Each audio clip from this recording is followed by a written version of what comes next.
श्री सद्गुरु महाराज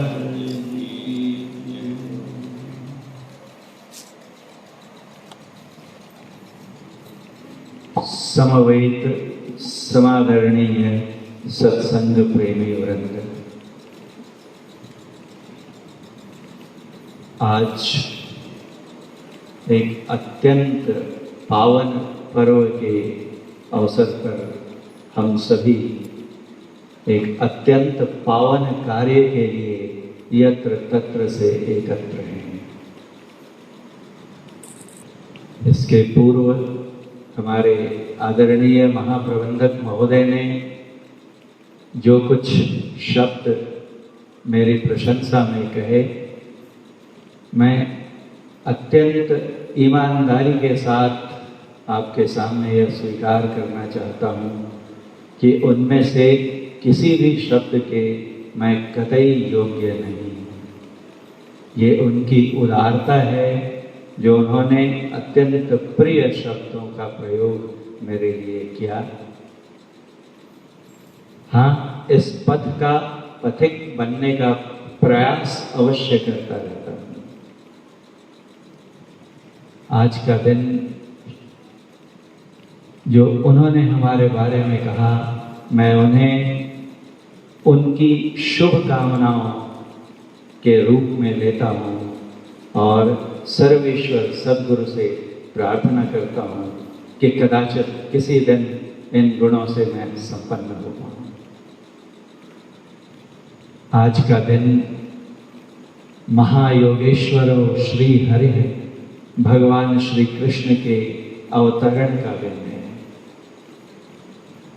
भाद्र माह की कृष्ण पक्ष की अष्टमी को उस महाविभूति का अवतरण इस धरातल पर हुआ था, जिन्हें भगवान विष्णु का पूर्ण अवतार कहा जाता है।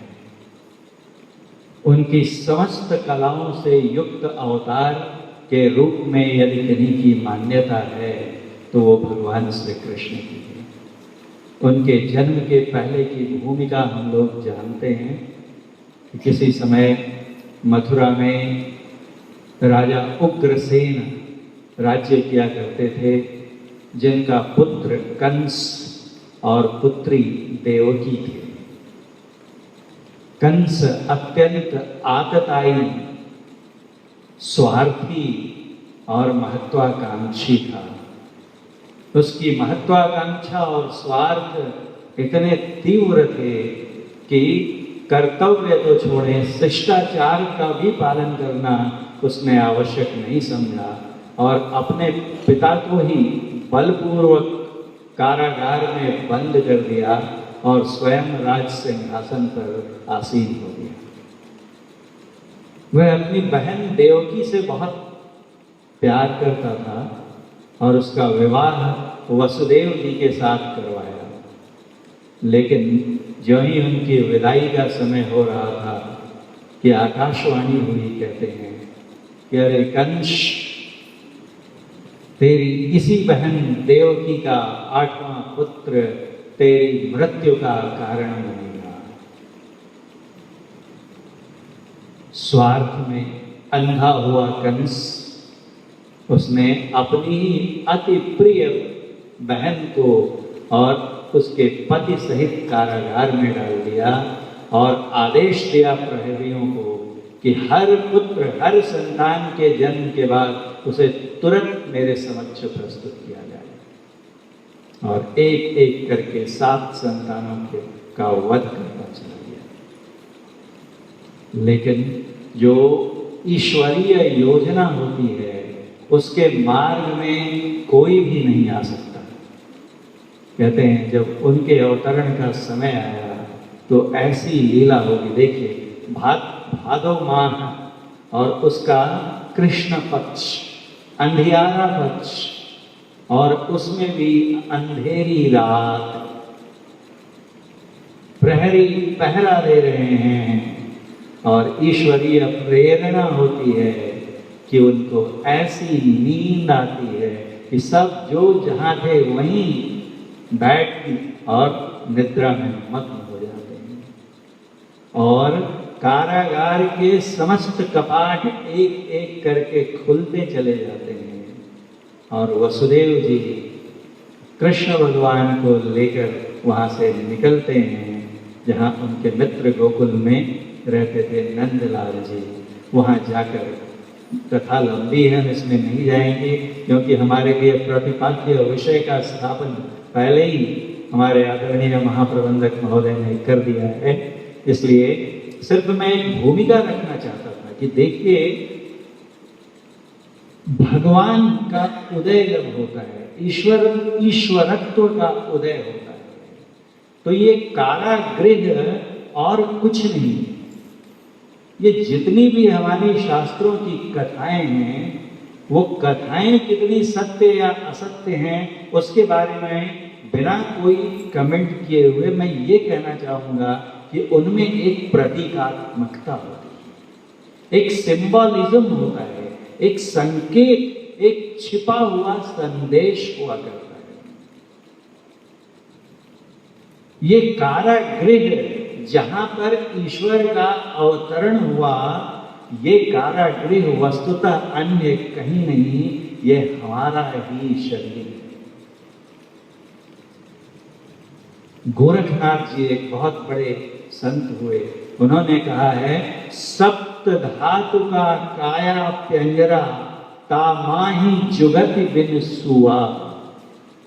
सदगुरु मिले तो उबरे बाबू, नहीं तो परलय हुआ। सप्त धातुओं से निर्मित ये एक पिंजड़ा है हमारा शरीर, जिसमें आत्मा रूपी तोता, मिट्ठू, पोपट, सुक्का कैद है। और हम जकड़े हुए हैं, जो बेड़ियों, जिन बेड़ियों में जकड़ दिया गया था वसुदेव और देवकी को, वो बेड़ियां और कुछ नहीं, हमारे मोह की वो बेड़ियां। देखिए, दुनिया की समस्त बेड़ियों को तोड़ना संभव है, लेकिन मोह की बेड़ी को, जंजीर को तोड़ना लगभग असंभव सा है, अत्यंत दुष्कर। इस संबंध में एक कहानी हमारे परमाराध्य सद्गुरुदेव के हृदय स्वरूप पूज्य शाही बाबा महर्षि शाही जी कहा करते थे कि एक राज्य में एक बार एक पहलवान आया पंजाब से, और उसने चुनौती दी कि इस राज्य में यदि किसी पहलवान में शक्ति हो तो मेरा सामना करे। राजा को यह बात नागवार गुजरी और उन्होंने ढिंढोरा पिटवाया कि जो कोई भी इसे पराजित करेगा या कम से कम इससे युद्ध भी करेगा, मैं उसे पुरस्कृत करूंगा। एक दो लोगों ने प्रयास किया, लेकिन जब इस पहलवान का बल देखा तो अब कोई सामने आने को तैयार नहीं। राजा बड़े निराश हताश हो गए। तभी उन्हें एक व्यक्ति ने आकर सलाह दी कि आपकी ही जेल में, कारागृह में एक अत्यंत दुर्दांत कैदी बंद है। वह इतना शक्तिशाली है कि अगर उससे आग्रह किया जाए तो कदाचित वो इस पहलवान का सामना कर सकता है। राजा की ओर से मंत्री दूत बनकर गए और उस कैदी से अनुरोध किया, तो उसने कहा कि ठीक है, अगर राज्य की प्रतिष्ठा का प्रश्न है तो मैं अवश्य लड़ूंगा। अब उनकी बेड़ियां, इतना खतरनाक कैदी था कि हमेशा उन्हें बेड़ियों में जकड़ कर रखा जाता था। तो बेड़ियां खोलने का आदेश दिया गया। जो प्रहरी थे वो चाबी ढूंढने लगे तो चाबी मिले ही नहीं। अब कैसे मुक्त कराया जाए? तो ये जो कैदी थे वो कहते हैं कि चिंता मत करिए, और पैरों को ऐसा झटका तो बेड़ियां, जंजीर टूट गई, और हाथों को यूं किया तो बेड़ी टूट गई, खनखनाते हुए टुकड़े टुकड़े हो गए।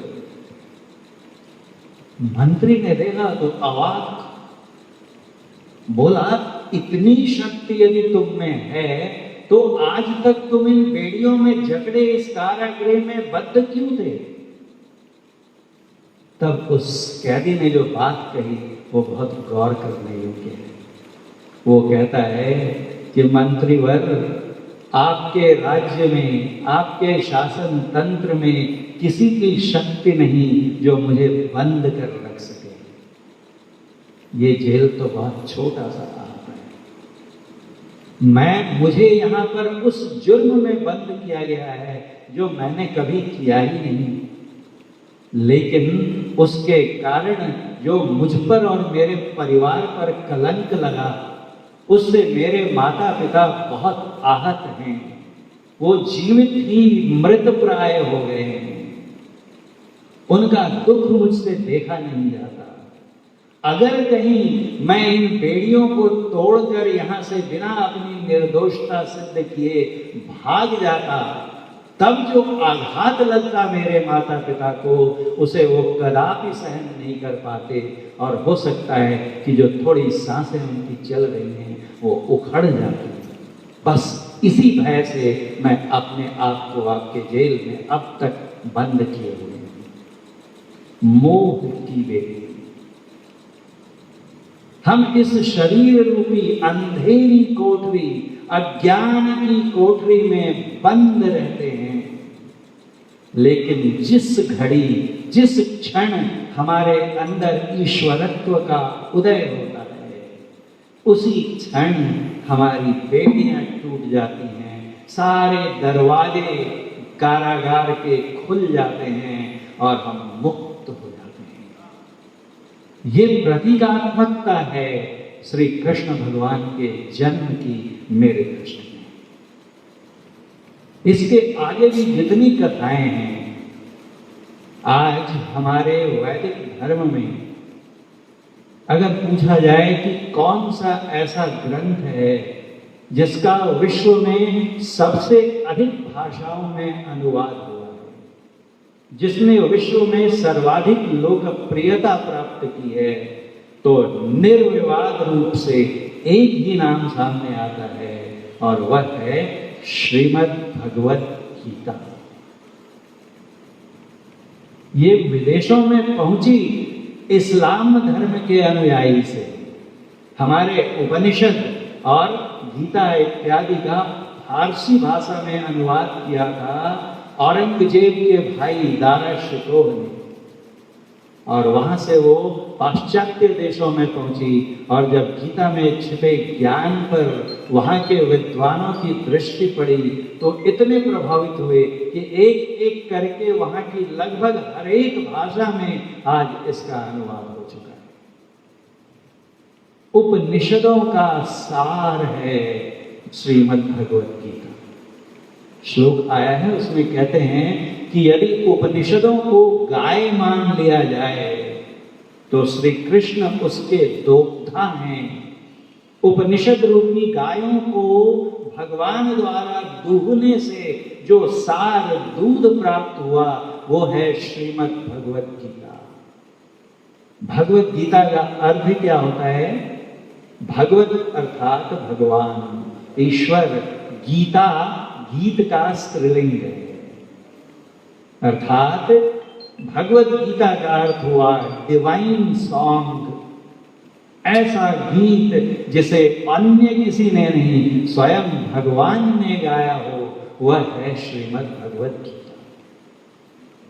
महर्षि व्यासदेव ने एक महा अत्यंत बृहत ग्रंथ, काव्य ग्रंथ की रचना की, जो संभवतः विश्व का सबसे विशाल इपिक है, महाकाव्य है, जिसे हम लोग महाभारत के नाम से जानते हैं।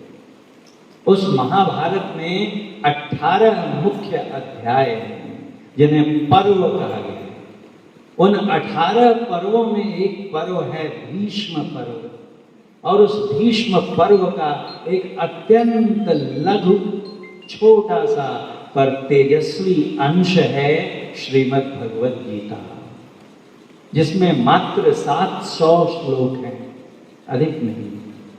लेकिन उनके आधार पर उनमें जो ज्ञान छिपा हुआ है, उसके कारण आज यह ग्रंथ श्रीमद् भगवत गीता विश्व वंद्या बन चुकी है।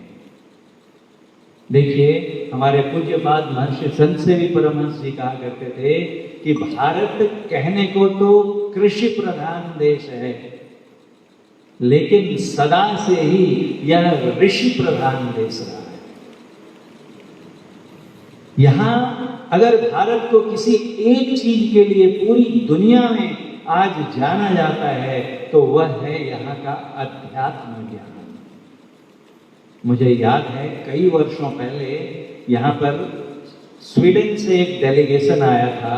हमारे पास ही वरोरा शहर है जहाँ पर हमारे क्या कहते हैं बाबा आमटे जी द्वारा स्थापित आश्रम है। वहाँ पर उनका डेलीगेशन आया था और वहाँ पर उनके पुत्र डॉक्टर प्रकाश आमटे जी ने हमारे कॉलेज से हमारी जो ट्रस्ट के अध्यक्ष हैं माननीय श्री शांताराम दुबे जी उनको बुलाया था। तो उन्होंने मुझे फ़ोन किया कि तुम्हें मेरे साथ चलना है और फिर हम वहाँ पर गए और आनंदवन में उस डेलीगेशन से हमारी बातचीत हो रही थी। फिर वो बहुत सारे उनमें युवा छात्र थे और उनको लीड करने वाली एक महिला थी, बुजुर्ग महिला। तो फिर वार्तालाप में उन्होंने भी अपने बारे में कुछ बताया। फिर आदरणीय शांताराम जी ने मुझसे कहा कि तुम भी कुछ बोलो। तो मैंने बताते हुए यही कहा कि हमारा जो एक यूएसपी होता है ना, बोलते हैं यूनिक सेलिंग पॉइंट, बोला भारत की जो विशिष्टता है वो इसका अध्यात्म ज्ञान, इसकी स्पिरिचुअलिटी है। तो उनमें से कुछ जो युवा छात्र छात्राएं थी वो थोड़ा हंसने लग गए। लेकिन जब मेरा पूरा बोलना समाप्त हुआ, मीटिंग खत्म हो गई, तो उनकी जो लीडर थी, नेत्री महिला, वो मेरे पास आई और उन्होंने कहा, professor, you have said something which is wonderful and exactly true. This is what is the most precious asset, wealth that your country possesses. And I will pray that please preserve it. Please preserve it with all the effort at your disposal. बोला ये आपकी सबसे बड़ी संपत्ति है, इसे यत्न पूर्वक संजो कर रखिए। आज देखिए पूरी दुनिया में किसी न किसी देश से हमारे पास कोई ना कोई विशेषज्ञ आते रहते हैं जिनसे हम कुछ ज्ञान लेते रहते हैं। लेकिन आज तक के इतिहास में कभी ऐसा नहीं हुआ है कि बाहर के किसी देश से कोई व्यक्ति आया हो और उसने हमें अध्यात्म ज्ञान सिखाया हो। एक उदाहरण ऐसा ढूंढे नहीं मिलेगा। इतने महान विकसित ज्ञानवान राष्ट्र हैं इस धरा पर, लेकिन वहां से कोई भी विद्वान विद्वज्जन हमें अध्यात्म का पाठ पढ़ाने आए हों, आज तक ऐसा हुआ नहीं है। हाँ, हमारे यहाँ से कई ऐसे प्रेरक ज्ञानी जन आज भी जाते रहते हैं। स्वामी विवेकानंद, स्वामी राम तीर्थ, ऐसे कई ओजस्वी यशस्वी नाम हैं जिन्होंने उस समय हमारे राष्ट्र का मस्तक गर्व से ऊंचा किया जब हम पराधीनता की बेड़ियों में जकड़े हुए पूरी दुनिया में हीन समझे जाते थे।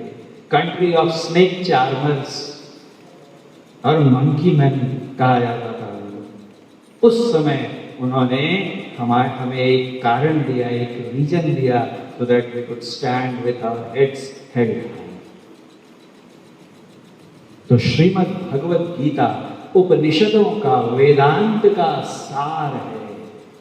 अगर अत्यंत समास रूप में उपनिषदों का ज्ञान रखा जाए तो वो है श्रीमद् भगवत गीता। इस ग्रंथ की ये क्या है गीता में, तो गीता में कृष्ण अर्जुन संवाद है। भगवान श्री कृष्ण और अर्जुन के बीच में मध्य हुआ एक डायलॉग है, संवाद है। और उस संवाद की भूमिका क्या है कि कौरव और पांडव दोनों आपस में कजिन्स थे, भाई थे, चचेरे भाई थे। लेकिन देखिए महत्वाकांक्षा, भौतिक विलास के पीछे जो कौरव बंधु थे वो उन्होंने अनुचित ढंग से पांडवों के राज्य को हड़प लिया और शांति के सारे प्रयास विफल हो गए।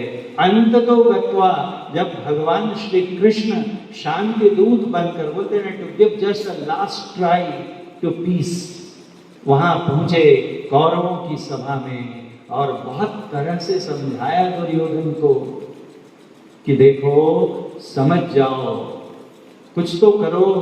मैं कहता हूं कि उनका हक तो दो उन्हें, युधिष्ठिर तो बड़े हैं सबसे, राज्य के अधिकारी वो हैं, इतना न सही अंत में कहा तो कम से कम 5 भाइयों के नाम एक एक गांव तो कर दो। मैं वचन देता हूं कि पांडवों को मैं मना लूंगा और युद्ध टल जाएगा। तब दुर्योधन ने क्या कहा? कहा सूची अग्र न दातव्यम विना युद्धेन केशव। सुई की नोक भूमि पर रखें, उससे कितनी जमीन घेरी जाएगी, उतना सा भी भूभाग बिना युद्ध के मैं देने को तैयार नहीं हूं केशव। भगवान कृष्ण ने समझाया कि अरे दुर्योधन, कुछ तो धर्म अधर्म का ख्याल करो। क्या कहेगी दुनिया, इतिहास क्या लिखेगा तुम्हारे बारे में? तब दुर्योधन क्या कहता है? जानामि धर्मम न च मे प्रवृत्तिः, जानामि अधर्मम न च मे निवृत्तिः, केनापि देवेन हृदि स्थितेन यथा नियुक्तोस्मि तथा करो। कहते हैं कि केशव, ऐसा नहीं है कि मैं नहीं जानता हूं कि धर्म क्या है। जानामि धर्मम, मैं जानता हूं कि धर्म क्या है, लेकिन मेरी उस ओर प्रवृत्ति नहीं होती है। और अधर्म क्या है इसका भी भली भांति ज्ञान है मुझे। जानामि अधर्मम न च मे निवृत्तिः, उससे मेरा छुटकारा नहीं होता है। केनापि देवे, कोई बोलते कोई तो देवता मेरे अंदर बैठा हुआ है और वो जैसा आदेश देता है वैसा मैं करता हूं। अब विचारिए कि वो देवता है या शैतान है। इस पर हम लोग आएंगे कि ये क्या है। ये दुर्योधन की ये जो वाणी है, उसका वक्तव्य है, उसका जो कर्म है, ये क्या है। और अंत में जब कोई विकल्प शेष नहीं बचता है, तब जो युद्ध हुआ उसे धर्म युद्ध कहा गया। अधर्म के विरुद्ध युद्ध छेड़ना जब लाचारी बन जाए, विवशता बन जाए, तब अहिंसा धर्म नहीं रहता, तब हिंसा धर्म हो जाती है। जब सारे विकल्प शेष हो जाए। हमारे गुरु महाराज, अभी हम लोग कलकत्ते गए थे तो वहां पूज्य अच्युतानंद बाबा कहानी सुना रहे थे कि गुरु महाराज जा रहे थे, रास्ते में एक बड़े प्रतिष्ठित जैन मुनि मिले और वो समय था जब चीन ने भारत पर आक्रमण कर दिया था, 1962 का वर्ष। और तब उस समय गुरु महाराज उनके पास गए और उनसे पूछा, क्योंकि जैन धर्म में अहिंसा परमो धर्म। देखिए, उनके जो जैन मुनि हैं सूर्यास्त के पहले खा लेते हैं ताकि कोई छोटे कीड़े उनके खाने में न चले जाएं। और चलते भी हैं, बोलते भी हैं तो सामने एक कपड़े की पट्टी रखते हैं, नाक से लेके मुंह तक ढके हुए, क्योंकि श्वास खींचने में भी कुछ कीड़े, सूक्ष्म कीड़े अंदर चले जाते हैं और उनकी मृत्यु। इतना सूक्ष्म अहिंसा का सिद्धांत है उनका। उनसे पूछा कि वर्तमान परिस्थिति में जब चीन ने हमारे राष्ट्र पर आक्रमण कर दिया है तो आप क्या कहते हैं? उन्होंने कहा, स्वदेश की सीमाओं की रक्षा के लिए जो बन पड़े करना ही अहिंसा का सत स्वरूप है। अहिंसा का अर्थ ये नहीं होता है। भगवान बुद्ध ने उतनी कथाओं में नहीं गाएंगे, अपने सेन एक राजा को समझाया था कि तुम मुझसे भिक्षुक हो गए, तुमने मुझसे दीक्षा ले ली। और एकदम संक्षेप में कहूं कि कुछ जो ऐसे वो राजा इतने अहिंसा में प्रवृत्त हो गए कि जो जितने चोर डकैत आतताई लोग थे उनका साम्राज्य बढ़ गया। और जो बेचारे सेठ वगैरह थे, यात्रा करते थे, तो जंगल में उन्हें लूट लेते थे। वो आए और उन्होंने अपनी फरियाद की राजा से, तो राजा ने प्रहरी नियुक्त कर दिए। बोला, अब आपके साथ ये सेना की टुकड़ी जाएगी ताकि आपको कोई लूट न सके। सेना की टुकड़ी जाती है और रास्ते में फिर वो दस्यु आते हैं और इन्हें लूटने लगते हैं। सेना के प्रहरी आपस में विचार करते हैं कि हमारे राजा तो धर्म बटोर रहे हैं अहिंसा के व्रत का पालन करके, और हम हिंसा करेंगे क्या?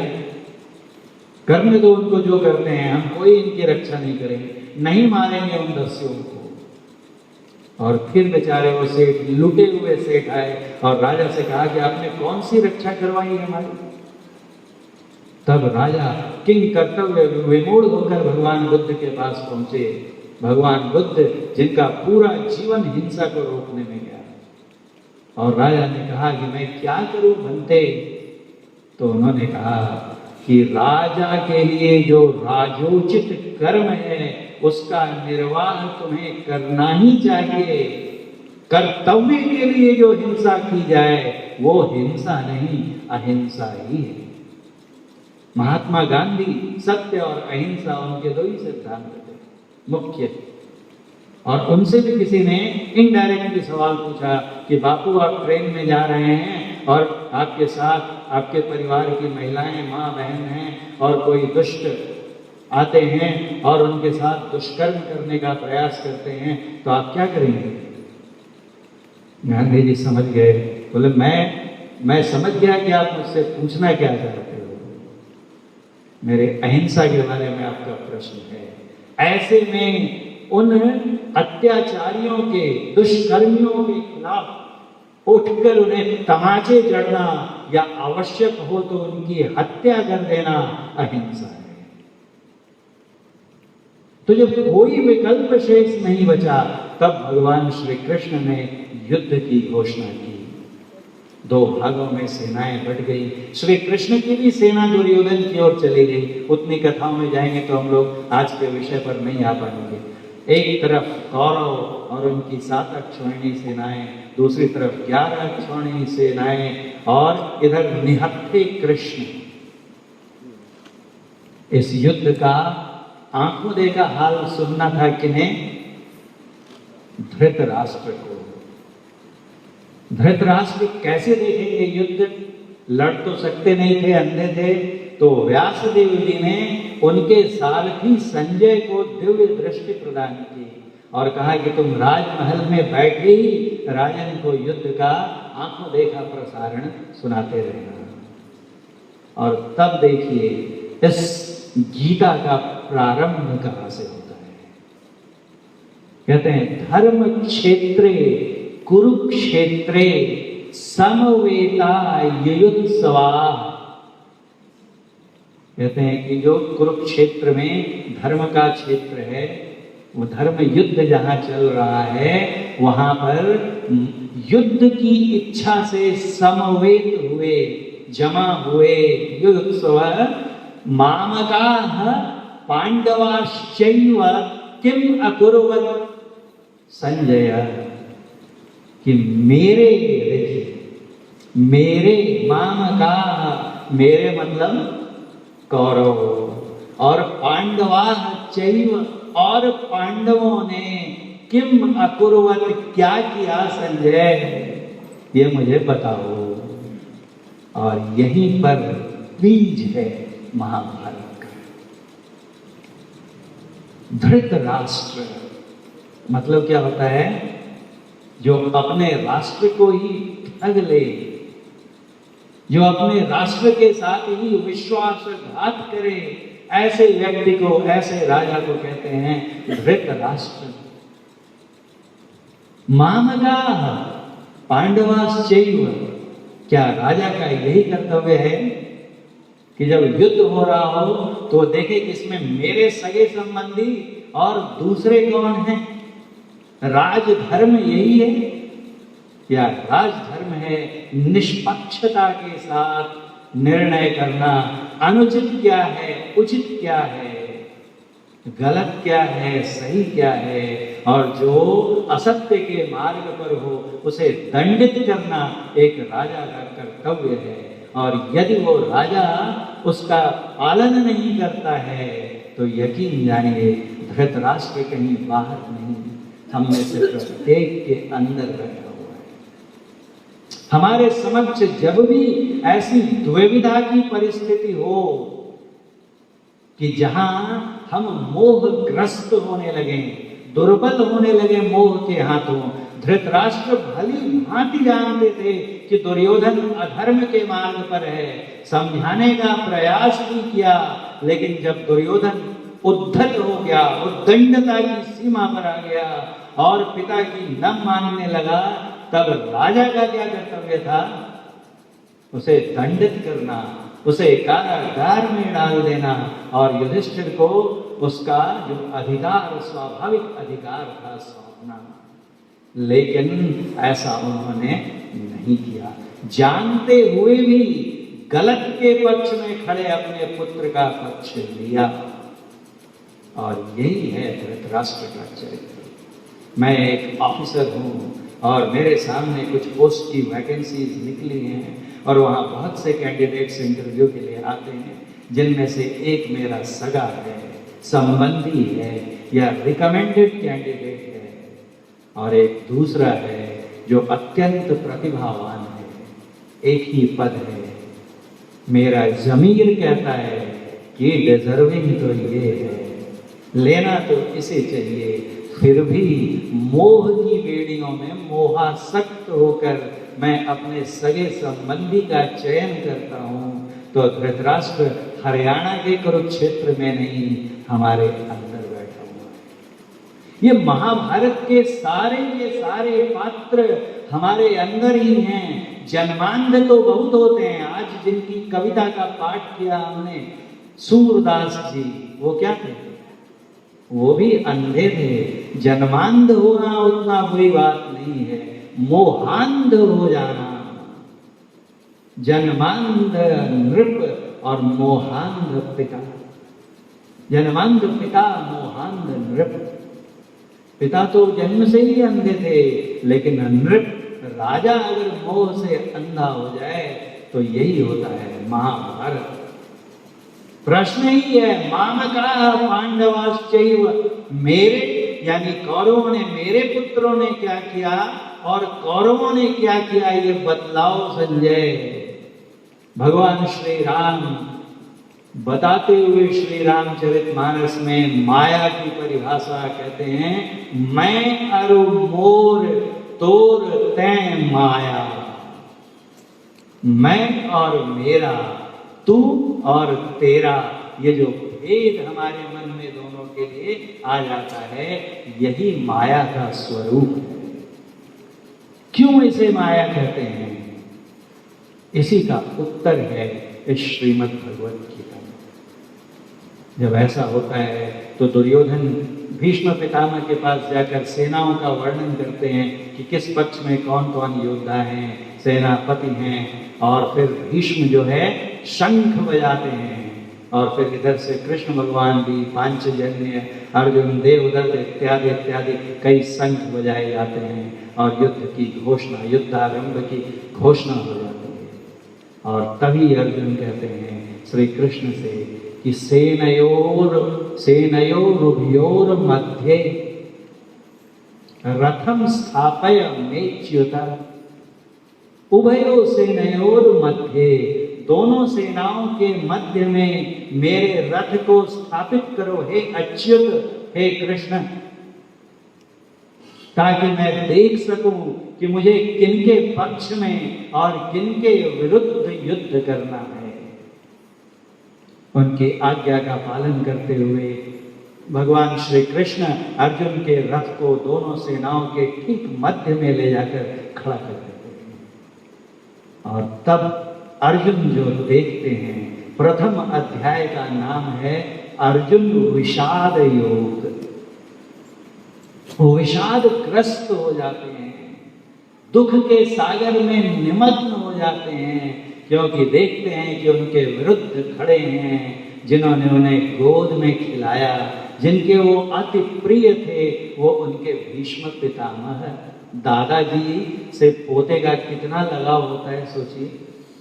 उनके कुल गुरु कृपाचार्य, जिन्होंने उनको विश्व का सर्वश्रेष्ठ धनुर्धर बनाने के लिए एकलव्य का अंगूठा तक मांग लिया, वो गुरु द्रोणाचार्य, इनके मामा इत्यादि इत्यादि इतने सगे संबंधियों को अपने विरुद्ध खड़ा देखकर कहते हैं कि इनका मुख सूखने लगा, इनके शरीर में जलन होने लगी, हाथ पैर कांपने लगे, हाथ से धनुष, हाथ में अपने गांडीव को संभाले रखने की शक्ति प्रतिहत होने लगी और खड़े रहने में भी अपने को असमर्थ पाते हैं अर्जुन।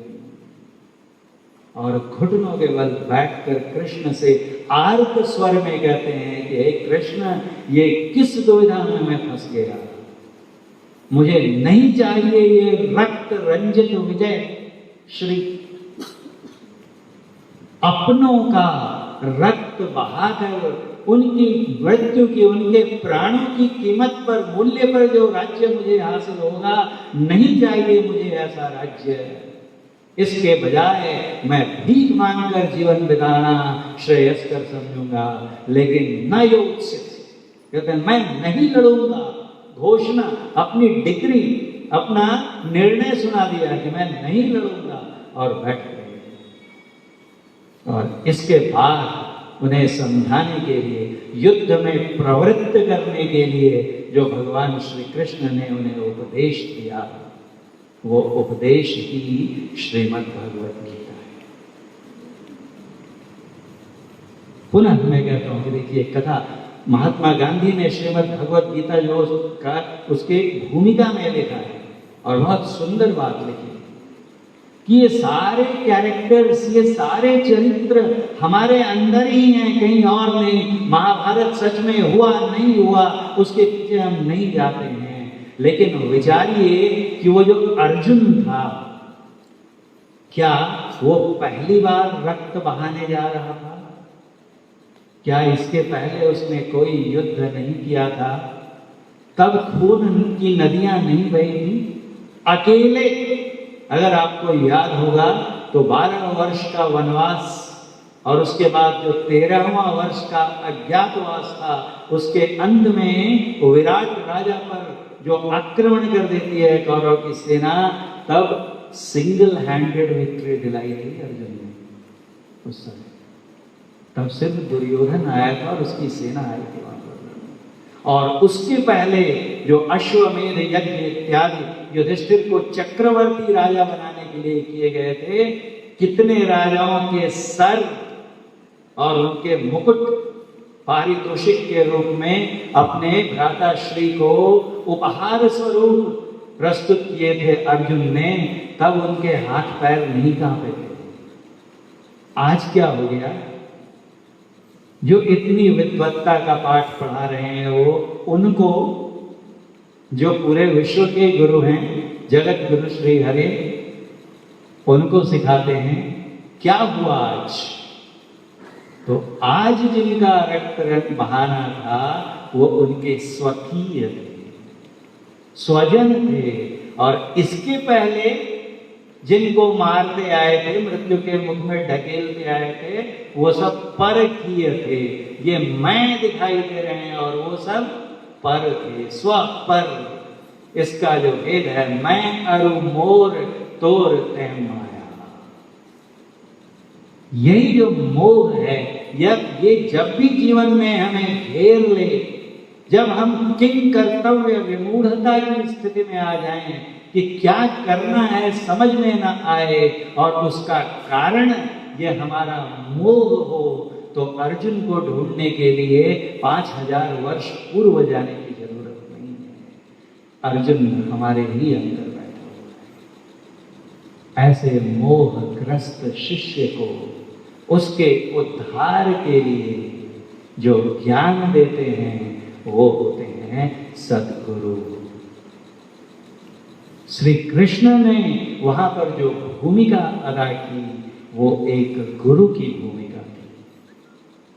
हम भी अपने गुरु की शरण में जाते हैं और उनसे मांगते हैं। क्या मांगते हैं? हम अपनी ओर जब देखते हैं तो लगता है कि सब कुछ पता होते हुए भी, सब मालूम होते हुए भी कई बार हम वो नहीं कर पाते हैं जो करना चाहिए, और वो कर जाते हैं जो नहीं करना चाहिए, और इसका कारण अक्सर बहुधा हमारा मोह भाव होता है, हमारी देह में आसक्ति होती है। जिन्हें अर्जुन अपना कह रहे हैं और धृतराष्ट्र अपना कह रहे हैं, वो अपना ये जो संबंध है स्वकीय और परकीय का, ये किसका संबंध है? अर्जुन एक शरीर है और एक दूसरा शरीर है भीष्म पितामह, और ये दो शरीरों का संबंध है जो इन्हें बांध रहा है। द्रोणाचार्य एक काया है और अर्जुन एक काया है। इन दोनों को जो आपस में जोड़ रहा है ये देह आसक्ति है, देह के स्तर का ज्ञान है। यदि मैं अपने को शरीर समझता हूं तो कभी न कभी जीवन में मेरे ऐसी निराशा की घड़ी आएगी अवश्य, और तब मैं भी अर्जुन बनूंगा, और उस समय शक्ति हमारा साथ छोड़ने लगेगी। ऐसे वक्त में ज्ञान का प्रकाश, जब हम अज्ञान के अंधेरे में डूब रहे हों, तब ज्ञान का आलोक फैलाने के लिए जिनकी आवश्यकता होती है उन्हें कहते हैं सद्गुरु। तो असल में ये गीता ज्ञान क्या पहली बार भगवान श्री कृष्ण ने सुनाया अर्जुन को? खुद स्वयं के बारे में ही कहते हैं कि सबसे पहले मैंने विवस्वान अर्थात सूर्य को सुनाया था, तत्पश्चात मनु इक्ष्वाकु इत्यादि राजघरानों में राजर्षि जनक तक यह ज्ञान आया, और फिर उस पर धूल की परत पड़ गई। अर्जुन ने जो कहा, श्री कृष्ण ने जो कहा अर्जुन की जिज्ञासाओं के उत्तर में, क्या अर्जुन उसे समझ पाए, यह दूसरा प्रश्न है। देखिए, कई बार हम कहते हैं 10 लोग खड़े हैं और उनके सामने मैं कुछ कहता हूं, एक ही बात कहता हूं, लेकिन 10 उसे अपने अपने ज्ञान और अनुभव के आधार पर उसकी विवेचना करते हैं और समझते हैं। होता है ना, जैसे जेल साहब हैं और बुलाया किसी छोटे कर्मचारी को बुलाया और उनको बताया कि देखो आज ऐसा ऐसा ऐसा ऐसा करना है अमुक मायने में, और वो समझाते हैं, वो समझ नहीं पाते हैं। बार बार बताने के बाद उन्हें लगता है कि छोड़ दो, तुम अपने साहब को भेज दो, उनको बता दूंगा मैं। और फिर साहब आते हैं और साहब को बताते हैं, वो साहब समझ जाते हैं। इसके पहले ठीक वही चीज और विस्तार से उनसे जो उनकी अपेक्षा निम्न पद पर थे आसीन, उनको समझाने का प्रयास किया, वो नहीं समझ पाए। और वही बात उच्च पदस्थ अधिकारी, फर्क क्या है दोनों में? ज्ञान के स्तर का फर्क है। अगर कोई बीटेक एमटेक किया हुआ इंजीनियर है और अगर किसी ने डिप्लोमा भी नहीं किया है और वहां अगर समझाना चाहेंगे कोई टेक्निकल बात, तो हो सकता है कि वो नहीं समझे या समझ भी गलत लें और अर्थ का अनर्थ करते हुए कुछ ऐसा कर दें कि हमारी खान जो है दुर्घटनाग्रस्त हो जाए। तो जो कृष्ण भगवान ने जो सचमुच में ज्ञान समझाने की उनकी इच्छा थी अर्जुन को, क्या अर्जुन समझ पाए? पूरी गीता के अंत में कहते हैं अर्जुन कि अब मेरा मोह नष्ट हो गया और मैं युद्ध को तत्पर हूं। पूरे गीता का ज्ञान सुनते।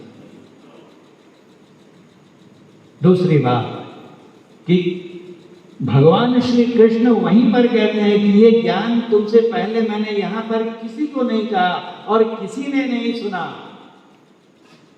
लेकिन क्या ये सत्य है? वहीं उसी युद्ध क्षेत्र में गीता में है, पढ़िए। वो सारे श्लोक मुझे याद नहीं रहते, लेकिन अर्थ उनका यही है। ये ज्ञान यहाँ पर मैंने इसके पहले किसी को नहीं कहा है और किसी ने नहीं सुना है। क्या ये सत्य है? उनसे कई मील दूर बैठे राजमहल में संजय वो सारी बातें सुन रहे हैं जो कृष्ण ने अर्जुन से कही। तो वहीं पर तो दूसरा श्रोता मौजूद है, विद्यमान है। क्यों? क्योंकि कुछ समय के लिए संजय को उस ज्ञान का स्तर प्रदान कर कर गए थे महर्षि वेदव्यास,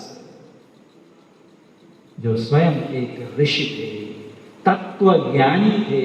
और स्वयं भगवान श्री कृष्ण गीता में समझाते हुए कहते हैं कि कि मैं जो कह रहा हूं उसे अगर अच्छे से समझना चाहते हो तो उसके लिए क्या करना चाहिए, या यदि कोई अन्य व्यक्ति इस ज्ञान को समझना चाहे। अब देखिए कृष्ण भगवान ने अर्जुन को कहा और उस बात को महर्षि व्यास ने गीता में कैसे लिख दिया।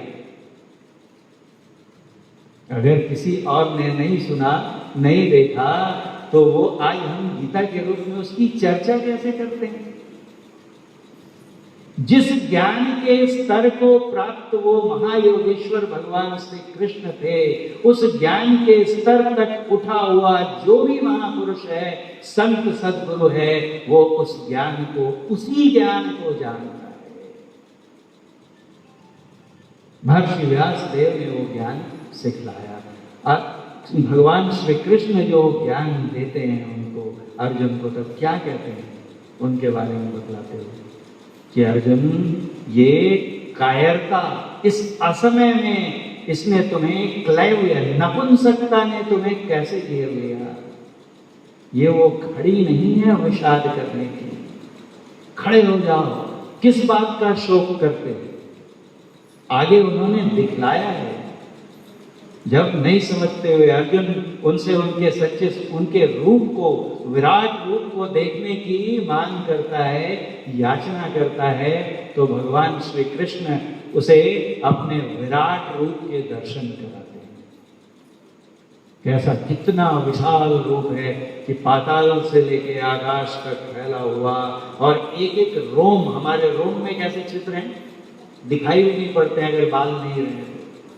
इतने एक एक रोम में न जाने कितने योद्धा मर मर कर उसमें प्रवेश किए जा रहे हैं। उनका मुख इतना भयंकर है कि उसमें योद्धा मर मर कर जा रहे हैं। कुछ तो उनके दांत में फंसे रह जाते हैं और उनसे उनकी अतड़ियां लटक रही हैं, खून टपक रहा है। अर्जुन भयभीत होकर कांपने लगता है और बोलता है कि ये भयभीत भयंकर दृश्य हटाइए और अपने सौम्य रूप में आ जाइए। भगवान श्री कृष्ण ने अर्जुन को दिखाया कि देखो, इन्हें तुम क्या मारोगे, ये तो मेरे हाथों जो नियत योजना है, विधान है, उसके द्वारा ये पहले ही मारे जा चुके हैं। इन्हें मारने का निर्णय तो हो चुका है, तुम्हें सिर्फ निमित्त मात्र बनना है। तुम अगर ये समझते हो कि तुम मारने वाले हो, तो तुम में कर्तापन का अभिमान आ जाता है। और यदि तुम समझते हो कि तुमने ये कर्म किया, तो उन कर्मों का फल भी तुम्हें भोगना पड़ेगा। जो करता है उसे ही भोगता होना होगा। जो कर्म करने का सिद्धांत बताया है, जो योग की कला बताई है भगवान श्री कृष्ण ने, उसमें क्या कहते हैं? कहते हैं योगः कर्मसु कौशलम। कर्म करने की कुशलता, सही तरीके से कर्म करना योग है, असली योग है। अभी प्रश्न उठा था कि एक तरफ कहते हैं कि स्थित प्रज्ञ हो जाओ, प्रज्ञा में स्थित हो जाओ, और जो प्रज्ञा में स्थित कौन होता है, तो भगवान श्री कृष्ण कहते हैं कि जो समाधिस्थ होता है वही स्थित प्रज्ञ होता है। जब हम साधना में बैठते हैं तो अष्टांग योग का वर्णन करते हुए महर्षि पतंजलि ने योग के 8 अंग बताए हैं। यम, नियम, आसन, प्राणायाम, प्रत्याहार, धारणा, ध्यान और समाधि।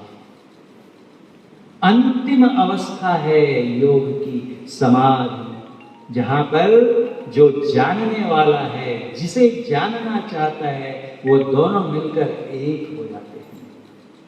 जिसे भगवान श्री कृष्ण ने कहा असंप्रज्ञात समाधि, निर्विकल्प समाधि। उसके ठीक पहले की एक अवस्था होती है जिसे कहते हैं संप्रज्ञात समाधि या सविकल्प समाधि। दोनों एक ही बात है। संप्रज्ञात समाधि, प्रज्ञा मतलब होता है ज्ञान। ऐसी समाधि की अवस्था जब हमें ज्ञान हो रहा हो कि देखो मैं देख रहा हूं ये ईश्वर है, ये कृष्ण है, ये सीधा दर्शन कर रहा हूं मैं, तब मुझे पूरी प्रज्ञा आ गई। उस प्रज्ञा के साथ हूं मैं कि मैं स्पष्ट रूप से परमात्मा के दर्शन कर रहा हूं। तो ये हुई संप्रज्ञात समाधि। क्या हो रहा है? ये एक जानने वाला है, एक देखने वाला है, दृष्टा है, दृश्य है और दर्शन है। देखने वाला है, देखने की वस्तु है और देखने की क्रिया हो रही है। दृष्टा, दृश्य और दर्शन, इसे कहते हैं त्रिपुटी। ज्ञाता, ज्ञेय, ज्ञान। जहां एक तीनों हो, अर्थात एक कोई है जो जान रहा है कि दूसरा कोई है जो ईश्वर है। अर्थात अभी भी द्वैत है, दो है, विकल्प है, अल्टरनेटिव है। एक मैं हूं और एक ये ईश्वर है। लेकिन वहां से भी आगे बढ़ के और ऊंचा, समाधि की उच्चतम अवस्था में जब जानने वाला, नमक की डली चल रही है, चलते चलते बहुत दूर से चली थी समुद्र का पता करने। अब मान लीजिए चंद्रपुर से कोई जाता है और कन्याकुमारी में समुद्र का पता करने, तो अभी कितना दूर है समुद्र। लेकिन जब उसके पास बिल्कुल कोस्ट पर, सी बीच पर पहुंच गया, तो वहां पर बिल्कुल दिख रहा है, ये देखो समुद्र है और ये मैं हूं। लेकिन ये तो दिख रहा है, असल में हाउ डज इट फील? कैसा गॉड को, समुद्र को सच में उसमें जाने से कैसा लगता है, ये तो देखो थोड़ा। और थोड़ा और करीब जाती है नमक की डली और समुद्र में प्रवेश करती है, और फिर क्या होता है? उसमें घुलकर, विलीन होकर वह भी समुद्र बन जाती है। और अब कौन बताएगा कि समुद्र कैसा होता है? नमक तो खुद समुद्र बन गई। अब जानेगा कौन और किसके बारे में जानेगा? जानना और जानने वाला और जानने की वस्तु दो रहेंगे तब ना। अब वो भी समुद्र बन गई, अब प्रज्ञा भी चली गई, असंप्रज्ञात समाधि हो गई। जो समाधि की सर्वोत्तम अवस्था होती है, वहां आत्मा जो परमात्मा का अविभाज्य अंश है, उसमें मिलकर एक मेक हो जाती है। अहम ब्रह्मास्मि अनुभव में घटित हो जाता है। अब बताएगा कौन कि मैं ईश्वर हूं? बताने वाला कोई है ही नहीं, निर्विकल्प। अब कोई विकल्प है ही नहीं। विकल्प मतलब सब दो ऑप्शंस रहते हैं तो बोलते हैं विकल्प। अब यहां विकल्प ही समाप्त हो गया, एक ही एक। इस अवस्था को प्राप्त करना है, ये उद्देश्य है, ये हमारा गंतव्य है। क्योंकि वहां पर श्री कृष्ण भगवान हैं, अर्जुन के सामने खड़े हैं, लेकिन विराट रूप दिखलाने के बाद भी ये नहीं कहते कि तुमने मुझे देख लिया, मेरे स्वरूप को देख लिया। कहा कि ये भी मेरी माया है, मुझे जानना चाहते हो तो कहां आओगे, कहां आना पड़ेगा? जहां मैं अपने शुद्ध स्वरूप में प्रतिष्ठित हूं, स्थित हूं, अवस्थित हूं। तो अपना एड्रेस बताते हैं, नोट कराते हैं कि लिख लो। न तद भासयते सूर्यो न शशांको न पावकः यद्गत्वा न निवर्तन्ते तद्धाम परमं मम। जहां सूर्य अपनी किरणें नहीं बिखेरता, जहां चांद अपनी चांदनी नहीं फैलाता, जहां पावक नहीं, न प्रकाश है न शब्द है, जहां जाकर यद्गत्वा, जहां जाकर न निवर्तन्ते, वापस आना नहीं होता है, पुनरागमन नहीं होता है, तद्धाम परमं मम, वो मेरा परम धाम है, असली घर है। और ये जहां शरीर के साथ खड़े हुए हैं, उसके बारे में क्या कहते हैं? एक शरीर लिए अर्जुन है और एक शरीर लिए कृष्ण है। क्या कहते हैं? बहूनि में व्यतीतानि जन्मानि तव चार्जुन। बहुनी, एक नहीं अनेक, बहुनी में व्यतीतानि, मेरे बहुत जन्म व्यतीत हो गए, तब तुम्हारे भी च अर्जुन, हे अर्जुन मेरे और तुम्हारे कई जन्म हो चुके हैं, ये पहली बार हम साथ साथ नहीं आए हैं। लेकिन अंतर है तुम में और मुझ में कि मैं वो सब को जानता हूं, उन सारे जन्मों का मुझे स्मरण है। न त्वम वेत्त परंतप, हे परंतप अर्जुन, लेकिन तुम्हें उनका स्मरण नहीं। अब ये जो बार बार खुद ही बोल रहे हैं कि आ रहे हैं, बहुनी में व्यतीतानि, बार बार आ रहे हैं, तो जो आ रहे हैं क्या वो सच में कृष्ण है या कृष्ण का रूप है? क्योंकि अपना सच्चा पता बताते हुए कहते हैं यद गत्वा न निवर्तन्ते, जहां से वापस आना नहीं होता है। तो यहां तो वापस आना हो रहा है, बहुनी में व्यतीतानि। देखिए विचार करके देखिए, सारे उत्तर स्वयं मिलते चले जाएंगे। तो कहते हैं कि तुम अगर अपने को कर्ता समझते हो तो ये कर्म करने का कौशल नहीं है। कर्म करने का सही तरीका क्या है? तो कहते हैं कर्मण्ये वाधिका रस्ते मां फलेषु कदाचन। क्या अर्थ हुआ कि कर्मण एव अधिकारः ते, तुम्हारा अधिकार कहां है? तो कर्मों में ही, कर्मणि एव ही लगाया, मतलब इसके अतिरिक्त तुम्हारा अधिकार क्षेत्र आगे नहीं जाता है। मां मतलब नहीं, फलेषु कदाचन, किसी भी हालत में फलों पर तुम्हारा अधिकार नहीं है। फल तो मैं देता हूं, तुम कर्म करो। कर्तापन का अभिमान छोड़कर कर्म करने की जो कला है, यही कर्मसु कौशलम है और यही योग है कि मैं कर्म तो करूं लेकिन अपने को उसका अकर्ता मानूं। अगर कर्ता मानूंगा तो भोक्ता भी मुझे ही बनना पड़ेगा, लेकिन अगर मैं ये मानकर कर्म करूं कि मैं कौन होता हूं ये करने वाला, कराने वाला भी कोई और है, मैं तो सिर्फ कर रहा हूं। सिखों के गुरु में एक गुरु हुए थे, मुझे नाम याद नहीं है, उन्होंने अपने शिष्य की परीक्षा ले रही थी, कौन मेरे उत्तराधिकारी बनने के योग्य है। तो उन्होंने क्या किया, बहुत शिष्य थे, सब उनके अति प्रिय बनना चाहते थे। तो उन्होंने एक काम दिया कि देखो एक पेड़ है, उसके चारों तरफ तुम लोग चबूतरे का निर्माण करो। सब मिलके जोश से चबूतरा बनाने में भिड़ गए। चबूतरा बन गया, उसके बाद अगले दिन फिर आए, बोले कर दिया काम? जी गुरुदेव। बोले अब क्या करूं? बोले जाओ उस चबूतरे को तोड़ दो। सब गए, क्या हो गया गुरु जी को, अगर तोड़वाना ही था तो बनवाया क्यों था? जाके तोड़ दिया उसको। अगले दिन आए, अब क्या करें गुरुदेव? बोले पुनः वहां चबूतरे का निर्माण करो। इन्होंने फिर से जाके बोला लगता है कुछ फॉल्ट रह गया होगा, इसलिए फिर से जोश पूरे उत्साह से चबूतरे का निर्माण किया। फिर आए, बोला अब? तो कहा फिर से जाकर उसको तोड़ दो। ऐसा एक दो बार नहीं, कई बार करते गए। अब जो उनके शिष्य थे उनके मन में होता है कि लगता है हमारे गुरु जी का मस्तिष्कीय संतुलन, मेंटल बैलेंस बिगड़ गया है, ये तो पागल तरीके व्यवहार कर रहे हैं। बोलते हैं बना दो, तो बोलते हैं तोड़ दो, बना दो तोड़ दो। 7 बार तोड़ दिया, ये कर क्या रहे हैं? बोला इनके पास रह के कोई फायदा नहीं है, सब खिसक जाते हैं, सिर्फ एक बचा रह जाता है।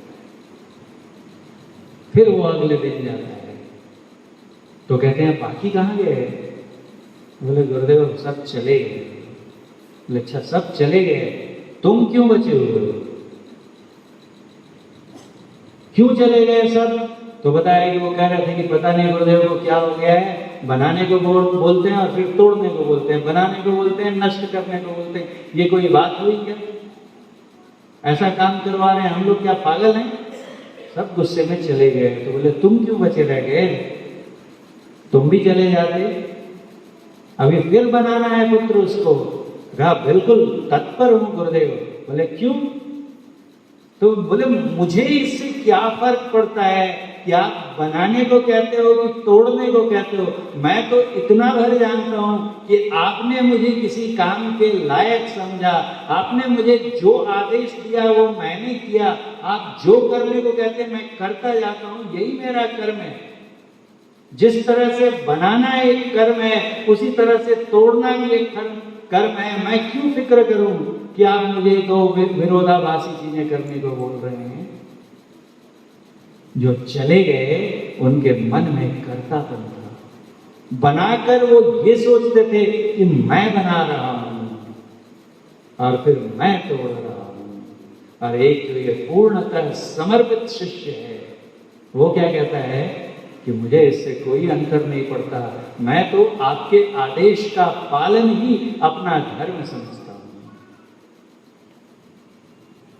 है ना फर्क? तो गुरु जो करें, ऐसा सच्चा ज्ञान प्राप्त करना है तो क्या कहते हैं कि इस तरह की मनोवृत्ति आएगी कब? अगर बहुत सोच सोच के इंटेलेक्चुअल काउंसलिंग से अपने को विचार में समझा समझा के करते तो 7 बार में नहीं 17 बार में भागते थे, लेकिन कभी ना कभी तो चिढ़ के चले ही जाते थे। जब वो हमारा स्वभाव बन जाए अंदर से कि हमें कर्तापन का बोध न रहे, ऐसा कब होगा? सिर्फ विचार से नहीं होगा, उसके लिए कुछ और कर्म भी करने होंगे। और ये जो ज्ञान, वो कर्म करने का विशिष्ट तरीका क्या है, ये सीखने के लिए सद्गुरु की शरण में जाना पड़ता है। स्वयं भगवान श्री कृष्ण कहते हैं कि अगर ये जानना चाहते हो कि अपने मन को उस अवस्था में कैसे ले जाया जाए जहां पर योगः कर्मसु कौशलम तुम्हारा स्वभाव बन जाए, जहां तुम समत्व में स्थित हो जाओ, सुख दुखे समे कृत्वा लाभा लाभौ जया जयौ। कहते हैं सुख हो या दुख हो, दोनों को समान।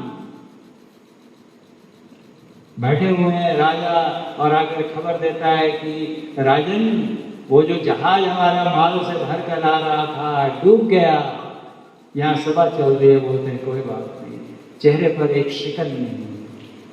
फिर थोड़ी देर बाद में आकर कहता है कि उसे निकाल दिया गया, सब कुछ रिट्रीव हो गया है, फिर भी कोई सुख दुखे समय कृत्वा, ऐसे राजा जनक थे। लाभ अलाभ, जय पराजय, विपरीतार्थक परिस्थितियों में जो अपनी मन स्थिति को सम बनाकर रख सकता है वो योगी है। समत्वम योग उच्यते। समता की स्थिति जब आ जाए तब आप योग में प्रतिष्ठित होते हो, ऐसा भगवान श्री कृष्ण कहते हैं। और समता कब आती है तो वहीं पर बताते हैं कि समता समाधिस्थ पुरुष को आती है। जब तक हम प्रज्ञा में स्थित नहीं होंगे, शुद्ध ज्ञान में स्थित नहीं होंगे, तब तक तो हम यही समझेंगे कि ये मैं हूं और ये द्रोणाचार्य है, इनको मारकर मैं क्यों अपने सर पर पाप लूं। ये भीष्म है, ये मैं हूं, ये इनको दादाजी को मारकर मैं क्यों पाप का भागी बनूं। वो कहते हैं कि तुम्हारा छात्र धर्म है, तुम क्षत्रिय हो, तुम्हारा धर्म है युद्ध करना। हतो वा वाप्स्यसि स्वर्गम। अगर ये कर्तव्य के पालन में तुम्हारी मृत्यु हो गई तो स्वर्ग का सुख भोगोगे। और जित्वा भोक्ष्यसि मही, और अगर जीत गए तो राज सुख का आनंद उठाओगे। कर्म करो।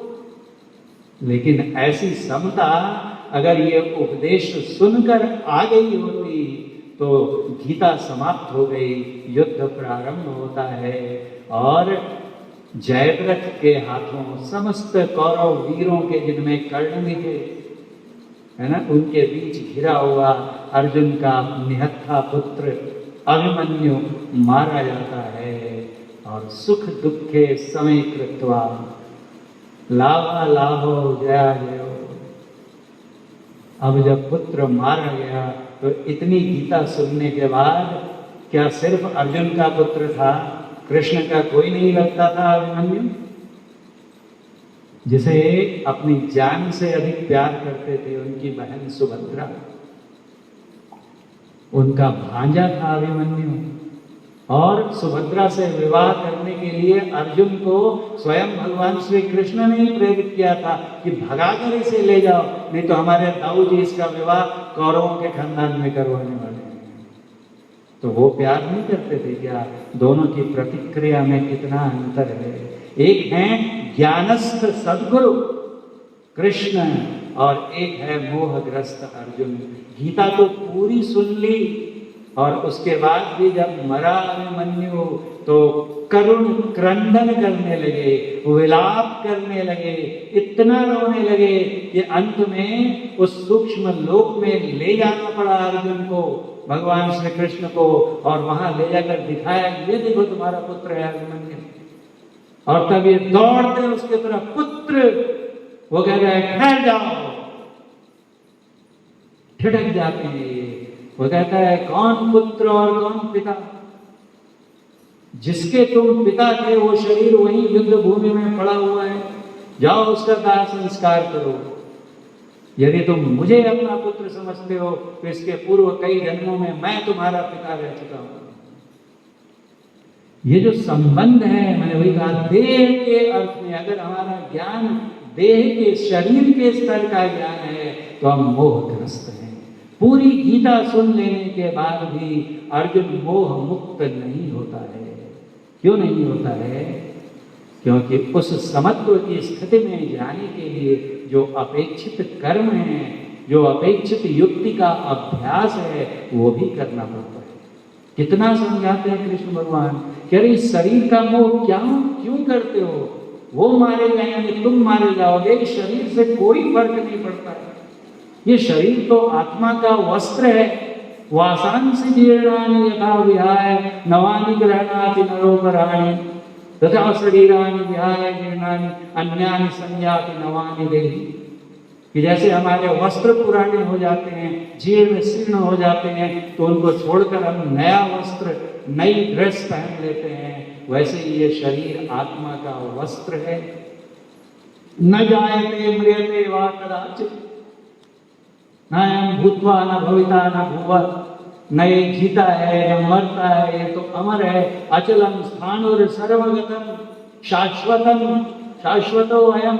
कहते हैं ये शाश्वत है, ये आत्मा कभी नहीं मरती है। नैनम छिन्दन्ति शस्त्राणि नैनम दहति पावक न चैनम क्लेदयन्ति आपो न च शोषयति मारुतः। इत्यादि इत्यादि कितने तरीके से समझाते हैं। ये तो शरीर नासतो विद्यते भावो, ये शरीर तो असत है, इसका मरना निश्चित है। मरने वाले का क्या शोक करना? असत जो है उसकी स्थिति है ही नहीं। और ना भावो विद्यते सतः, सत का कभी अभाव नहीं होता है। क्यों शोक करते हो? शरीर के लिए मत शोक करो, क्योंकि ये पैदा हुआ है। जो पैदा होता है जातस्य ही ध्रुवोर मृत्यु, उत्पन्न हुए की मृत्यु निश्चित है। और जो मर गया वो मर गया ऐसा नहीं है। ध्रुवम जन्म मृतस्य च, और मरे हुए का फिर से जन्म लेना भी उतना ही निश्चित है जितना जातक का मृत हो जाना। तो इसके लिए क्यों शोक करते? लेकिन कहाँ समझता है अर्जुन? तब वही बात आती है कि कहते हैं क्या करना होगा जो अर्जुन ने नहीं किया। तो कहते हैं तद विद्धि प्रणिपातेन परिप्रश्नेन सेवया उपदेक्ष्यन्ति ते ज्ञानम ज्ञानिनस्तत्वदर्शिनः। लोग कहते हैं कि वहां पर गुरु का ज्ञान नहीं है, परमात्मा ही गुरु है, कोई शरीरधारी गुरु नहीं चाहिए। तो ये किसके बारे में कह रहे हैं भगवान श्री कृष्ण? तद्विद्धि प्रणिपातेन, प्रणिपात करके, दंडवत प्रणाम करके, और सेवा करो उनकी नम्रता के भाव से। और परिप्रश्नेन, बार बार पूछो अगर समझ में नहीं आता है तो। परिप्रश्नेन सेवया, और तब वो तुम्हें उपदेश देंगे। कौन? वे कौन? तत्वदर्शिनः, ज्ञानिनः तत्वदर्शिनः। जो तत्वद्रष्टा ज्ञानी पुरुष हैं, जिन्होंने अपने अंदर में कृष्ण के उस स्वरूप को देख लिया है, यद्गत्वा न निवर्तन्ते, जो स्थित प्रज्ञ हो चुके हैं, जो असंप्रज्ञात निर्विकल्प समाधि में जा चुके हैं, ऐसे ज्ञानी पुरुष वह मार्ग जानते हैं जिसका अनुसरण करके तुम अपने को उस समत्व की स्थिति में ले जा सकते हो। तो विचार ही विचार से समझाना पड़ेगा और साथ ही उस कला का अभ्यास भी करना पड़ेगा। वही है ध्यान योग। देखिए ध्यान कितना महत्व है कि इसमें एक पूरा का पूरा अध्याय है गीता में ध्यान के बारे में। जो छठा अध्याय है उसका नाम ही है ध्यान योग। फुल चैप्टर डेडिकेटेड है सिर्फ ध्यान के बारे में। कितना महत्वपूर्ण ध्यान है। 18 तो अध्याय है, उसमें एक अध्याय सिर्फ ध्यान के लिए और अन्य अध्यायों में भी इसकी बहुत विस्तार से चर्चा कि हम अपने को शरीर न जानते हुए शरीर में वास करने वाली आत्मा को कब देख पाएंगे, जब ऐसे तत्वदृष्टा ज्ञानी पुरुष से वो आर्ट, वो स्किल, वो टैक्ट सीखेंगे और उसका अभ्यास करेंगे। जब हम ऐसा करेंगे तब आहिस्ता आहिस्ता हमारी वो स्थिति बनती जाएगी कि हम अपने आप कहेंगे कृष्ण के समान अविचलित खड़े रहेंगे हर परिस्थिति में। क्या जब कृष्ण शांति दूत बनकर गए थे तब वो नहीं जानते थे कि दुर्योधन नहीं मानेगा, लेकिन तब भी गए थे। क्यों गए थे? क्योंकि शांति दूत का कर्तव्य है शांति के लिए प्रयास करना। वही तो वो समझाते हैं कि कर्म करो, कर्म से पलायन अगर करोगे, अगर संसार में सब लोग कर्म से भागने लगे हैं तो गीता के 3 अध्याय में है। हम लोग तो अगला जो हमारा जब कभी भी होगा ये सत्संग तो इसको हम लोग आगे बढ़ाएंगे क्योंकि बहुत समय हो रहा है, एक बार भी इसकी चर्चा नहीं हो सकती। क्या कह रहा हूँ? तीसरा ये जो कर्म हम लोग कह रहे हैं कि करना है तुमको, इसके लिए जो अपेक्षित है, जो भी कर्म करने जा रहे हो वो कर्म करता कौन है इसको भी जानना पड़ेगा। हम लोग जो करते हैं कर्म वो करता कौन है, ये अगर हम लोग पता चल जाए तब हम लोग उस तरीके से कर्म को कर सकेंगे। उसमें बताया उन्होंने कि गुण ही कर्म, गुण हमारे कर्म। तो 3 अध्याय में वो भी बताते हैं कि अगर हम लोग अपने कर्म से पलायन कर जाएं, कि किसान खेती करना छोड़ दे, हमारा सैनिक सीमाओं की रक्षा करना छोड़ दे, राजा राज्य कर्म करना छोड़ दे, सेवक सेवा करना छोड़ दें, जिसका जो अपेक्षित कर्म है अगर वो कर्म करना छोड़ दें तो भगवान श्री कृष्ण कहते हैं कि इससे तो अराजकता की स्थिति उभर आएगी। कर्म से भागना नहीं है, कर्म को और निष्ठा से करना है। अगर कोई सच्चा सत्संगी है तो आप ऑब्जर्व करिए, अगर वो एक प्रोफेसर है तो अगर वो सत्संगी है, ध्यान का अभ्यास करता है तो अपनी कक्षा में और ईमानदारी से पढ़ेगा। अगर उसे 5-10 एक्स्ट्रा क्लासेस लेने पड़े बच्चों का कोर्स पूरा करने के लिए तो ये नहीं सोचेगा कि कॉलेज तो मुझे इतने की सैलरी देता है, मैं और क्यों करूं, मेरे नाम से जितनी शेड्यूल्ड क्लासेस थी वो तो ली मैंने, अब आगे क्यों करूं। To walk that extra mile, जितना हमें कोई देता है उससे अधिक हम उसको वापस दें, पूरी कर्तव्य निष्ठा से, ईमानदारी से, संसार की नश्वरता को ध्यान में रखते हुए अपने कर्तव्य का सजगता से पालन करना, ये कर्म का सिद्धांत है, सही स्वरूप है। भागना नहीं सिखाता है अध्यात्म, अध्यात्म तो और डटकर कर्म करना सिखाता है। क्या कहते हैं भगवान श्री कृष्ण, तस्मात् सर्वेषु कालेषु माम अनुस्मर युध्य च। कितनी बड़ी बात है, कहते हैं कि युद्ध भी करो और मेरा स्मरण भी करो, ध्यान भी चलता रहे, तन काम में मन राम में, काम कर रहे हैं और स्मरण उसका चल रहा है। ये योगियों की कला है, ये योग है। ऐसा करेंगे तो हमारा कर्म और निखर कर सामने आएगा।